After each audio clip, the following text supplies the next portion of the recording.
Kita akan melihat selanjutnya, lebih lanjut, melihat perbandingan antara Raman versus infrared spektroskopi.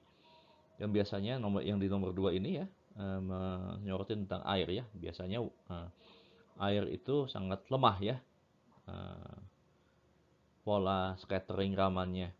Karena itu ya, Raman spektra dari sampel ya pada suatu larutan akuatik gitu ya, dan hygroscopic compound gitu ya, itu dapat kita peroleh gitu ya, tanpa interference dari vibrasi dari air ya, dan ini tentunya lebih menguntungkan dibandingkan jika kita menggunakan FTIR atau infrared absorption spectra ya. Dan sampel kontainer di Raman gitu ya, itu terbuat dari gelas ya. Sedangkan kalau di IR tidak mungkin kita menggunakan gelas gitu ya, karena ini bisa mengabsorpsi IR radiation ya.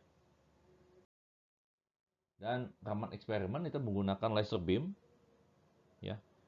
Karena itu laser beam gitu dengan diameter yang sangat kecil, karena itu hanya dibutuhkan sampel yang sangat sedikit ya untuk dikategorisasi. Dan tapi hati-hati dengan laser source yang digunakan di Raman gitu ya, karena ini sangat sensitif gitu ya. Dan juga Raman instrumen itu membutuhkan kalibrasi yang jauh lebih akurat gitu ya, lebih teliti dibandingkan dengan IR. Dan Raman spektroskopi ini unggul gitu ya dibandingkan dengan infrared untuk menginvestigasi sistem inorganik ya. Jadi biasanya lebih unggul untuk menganalisis sistem inorganik gitu ya. Jadi di sini vibrational energy dari metal ligand bond gitu ya, ikatan ligand metal ya, ligand dari logam, itu biasanya ada di range 100 sampai 700 1 per centimeter min 1 ya. Dan itu sangat sulit dipelajari atau diamati pada infrared ya. Tapi dengan Raman biasanya vibrasi ini sangat aktif. Karena itu bisa dengan mudah kita menganalisis di range 100 sampai 700 cm min 1 ini. Dan ini lebih lanjut, Raman ini kita bisa gunakan untuk mendapatkan informasi tentang komposisi, struktur, dan kestabilan dari suatu compound ya yang kita analisis.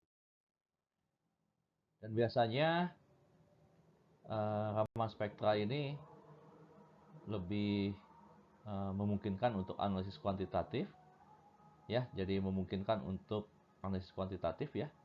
Jadi contohnya kita bisa, kalau di material karbon, kita bisa menentukan rasio antara struktur karbon yang memiliki struktur graphite dan disorder carbon structure ya.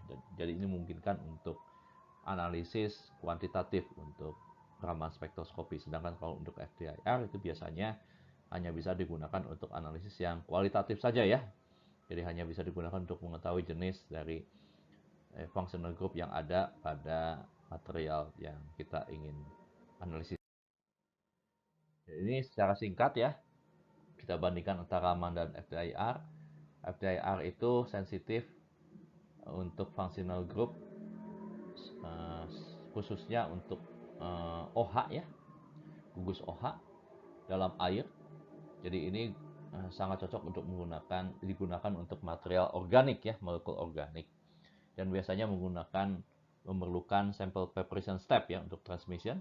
Sensitivitasnya sangat bagus, dan untuk juga microscopic teknik ya. Untuk Raman dia sensitif terhadap C double bond, C double bond C, dan C triple bond C ya.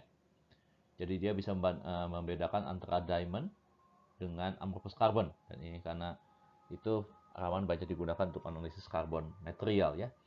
Lalu sample preparation-nya sangat minimal ya, dan fair sensitivity, dan tentunya sama good microscopic teknik.